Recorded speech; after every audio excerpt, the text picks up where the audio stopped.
so happy I'm able to fly here. So happy. If I can ever get around these trucks that are super, super slow, it might be a long day.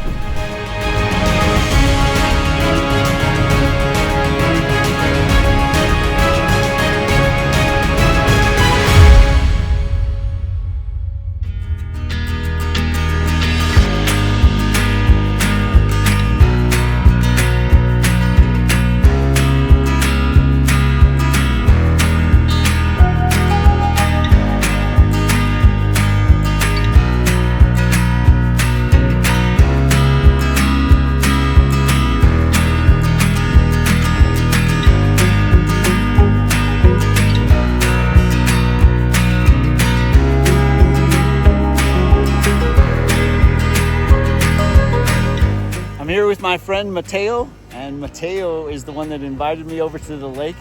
Beautiful lake, beautiful lake. He brought his wing, but unfortunately his motor is broken, so I told him, just use mine. So he's gonna get up in the air, fly around the lake, and then I'll wait for him to come down, and then it'll be my turn.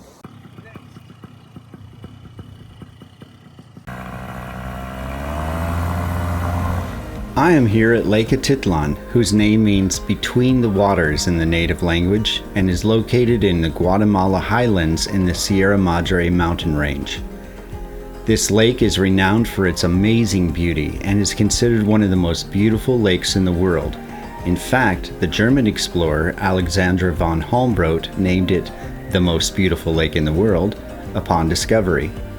The lake is surrounded by 3 volcanoes, Volcan Atitlán, Volcan San Pedro, and Volcan Talimán. Together, they form the caldera of Lake Atitlán. The volcanoes are still active, and, as recently as 1976, an earthquake cost the lives of more than 26,000 people in the area, reminding us all that this beauty does not come without a high price. The city at the edge of the lake is named Panajachel, and it has a huge Mayan culture, but the town itself relies heavily on tourism for its survival. And, being one of those tourists, it was now my turn to see this beautiful lake from the air.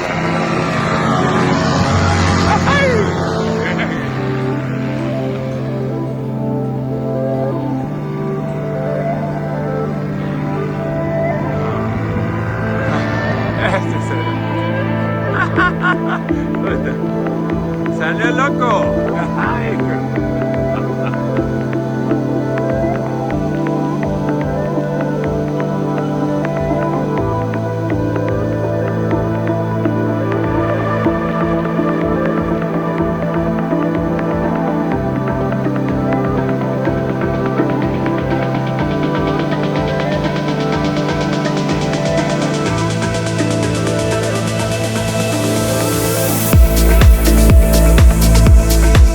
Welcome to beautiful Guatemala. Woohoo! How lovely is this? This beautiful lake surrounded by volcanoes. It's a giant caldera that has filled as a lake now. Oh wow, how lovely is this place? Unfortunately, I have a sad story to tell you. The day yesterday when I arrived, a little boy, 13 years old, drowned right here where the river comes into the lake here. There's signs everywhere that say don't swim because there's a huge drop off.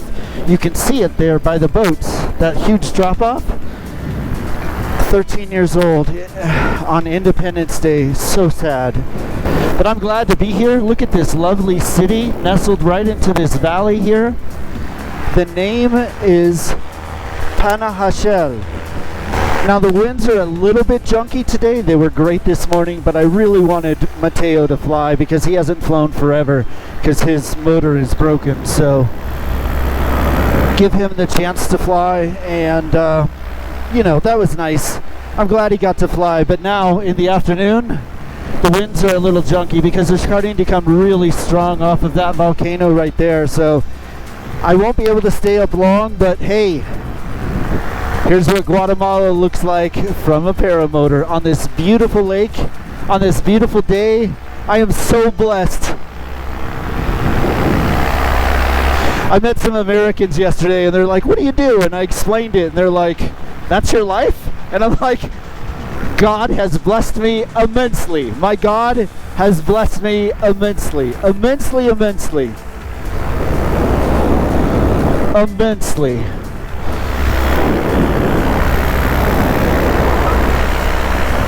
So happy I'm able to fly here. So happy. Just a beautiful, beautiful area to fly in. Beautiful.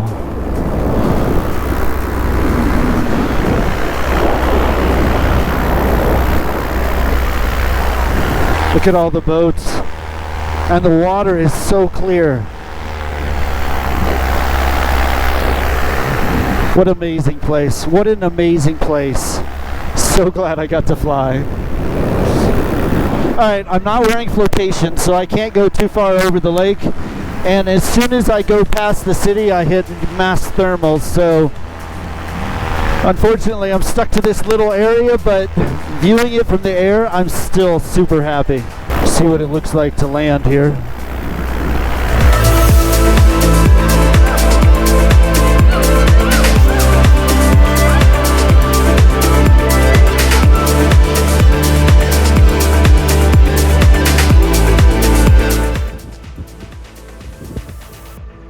Rapidito, ¿sabes? Pero está bien.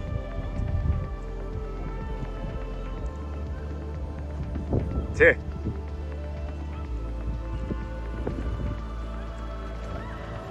Beautiful, man. All right.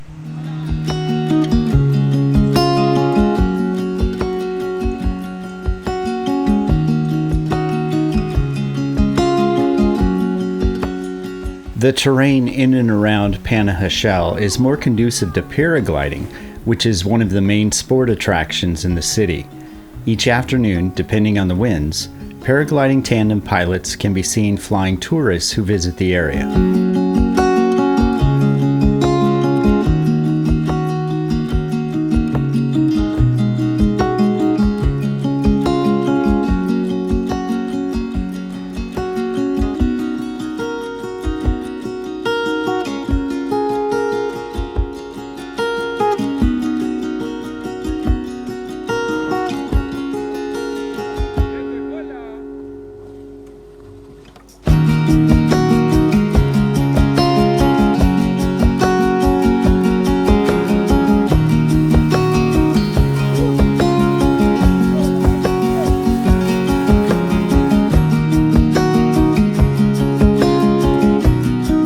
The entire city is pretty much devoted to tourism, and the streets are full of vendors, restaurants, and local flair.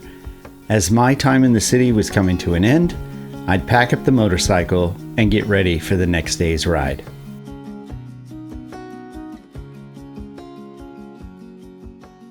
Good morning. Today I'm going to head north. It was so nice here in Guatemala.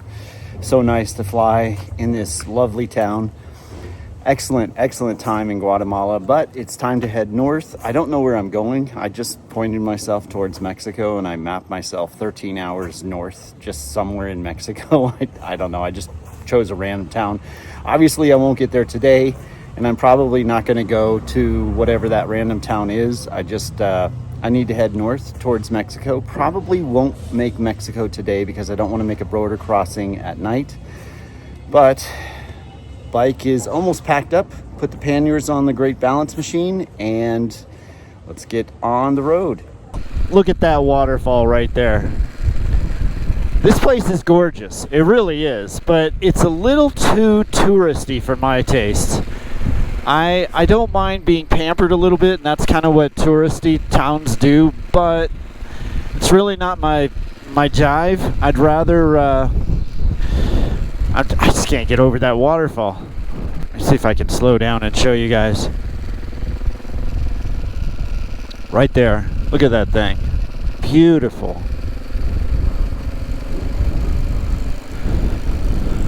It's really not my thing. I'd much rather go to random small towns that don't see a lot of tourists because you kind of get more culture. But Yeah, it was a nice place. It really was. It was a good place to fly. Good guys there that are pilots. They invited me to go to the beach this weekend, but it's 3 hours south, and that's the wrong direction. So I kind of told the guys, thanks, but no thanks. I'd like to get in the flights, but I don't want to have to backtrack to do it. So anyway, heading to Mexico. I mapped myself 12 and a half hours north. Yeah, I'm not putting in that many hours today, that's for sure. But it'll get me towards Mexico anyway. If I can ever get around these trucks that are super, super slow, it might be a long day.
I didn't realize, oh dang it, I forgot to clean the windshield. Oh, okay, Chris, when you stop for gas, clean the windshield.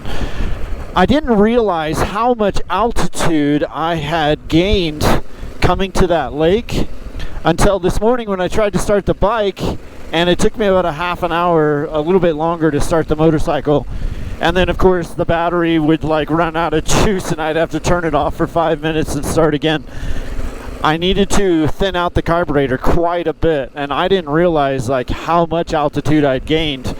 But now that I'm driving through these mountains, I can see, yeah, I gained a ton of altitude. In fact, if we look over to the mountains, well, we can't see them now, but there's mountains across from us, and we're at cloud base where those mountains are. So obviously a lot of altitude, and I should have known this because, you know, obviously you're going up, but when I was going up, I was just too, I don't know, thinking about that festival I was going through and such, and I didn't think I had climbed that much. But when I went to launch at the lake, I had to run a long time, and there was a bit of a headwind. There was probably about a 6 mile an hour headwind, and I still had to run a lot to get up in the air. So I don't know what I was thinking, but anyway, this morning I didn't thin out the carburetor, and I'm like starting it and not thinking, but once I thinned out the carb, and I had to thin it out quite a bit, then the bike started right away. So obviously I'm in the mountains. Yeah. Sometimes I don't think of the most commonplace things. I don't know why. Anyway, still on the road, still going through the mountains, and I looked at the map earlier, and I stopped back there because there was a lot of traffic, and I was looking at the map, satellite view, and it looks like I'm going to be in the mountains pretty much all day. So it's going to be up and down, up and down. Beautiful, beautiful scenery, but makes for a longer day because, like now, they have 2 lanes going each way, but most of the time when you go through the mountains, it's 1 lane. So I'm hoping I can stay on this road for a while because I'm putting a lot of miles now, but I know this road probably won't last for too long, and then it's just going to be traffic hell. But at least it's not a festival, so that's a good thing. And it's cold. It is really, really cold up here. When I stop for gas, I'm definitely going to zip the jacket up, maybe put on a warmer jacket underneath, because I think I'm going to be in the mountains all day. And remember to clean the windshield. Well, in the last 20 minutes, I have gained a ton more altitude. And what I'm worried about is, not only the road, which is horrible, but I'm worried about that storm right there, and I'm hoping that as I go through the backside of the mountains, I don't hit it. The road is awful. Except on that lane, which of course is where all the trucks are. I was thinking of the last video clip that I just talked about, and one of the advantages of editing videos is that you get to go through and see how stupid you sound when you say things. And I've noticed that I do that a lot. I say a lot of stupid things, and I'm like, during the editing process, I'm like, God, Chris, did you like skip the 3rd grade? You're using the wrong tense, you're using the wrong words, your sentence structure is horrible, and I don't know. I honestly thought that I sounded better than I actually do, and so I've been working on that. I've been working on my sentence structure, my tenses, what I say. It's a good thing to actually make videos of yourself and listen to yourself talk, because it actually helps in some way. It certainly doesn't help your ego, because you notice how stupid you sound when you speak. And so I'm trying to work on that. Try to be a bit more intelligent, Chris. Just try. Go back to the 3rd grade and the rules you learned in English. See, we're way above cloud base now. And look at the roads here. They're awful, awful. Oh, it's freezing. It is freezing up here. Oh, don't pull out in front of me. Thank you.